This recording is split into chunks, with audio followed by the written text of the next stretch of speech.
ही माझ्याकडनं तुम्हाला एक छोटस मदत करून घ्या. हे जरा आजी कुठं चाललाय? हा घराकडे. आणि हे कुठे गेलता? हे डोक्यात सगळं घेऊन असल्या उन्हात राहत गेलता. आता एवढ्या वयात तुमचं वय किती आता माहित नाही. एवढ्या या वयात सुद्धा एवढ्या उन्हात असल्या आम्ही अजून बसतोय घरात आणि तुम्ही उन्हात एवढ्या उन्हात आम्ही फॅन लावून बसतोय आणि तुम्ही एवढ्या उन्हात अजून कामाला चालला राहणार.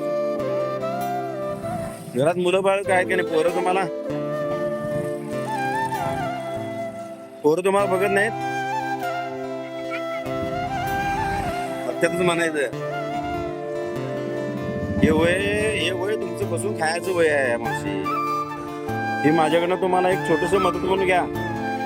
हे जरा जरा असू घ्या आणि आशीर्वाद द्या मला की मला असंच माझ्या हातनं कडं करणे, माझ्या हातून अशीच चांगली काम होत जाऊ दे. माझ्या हातून मी अजून लोकांना मदत करत राहू दे. यासाठी मला आशीर्वाद द्या. मला आशीर्वाद द्या.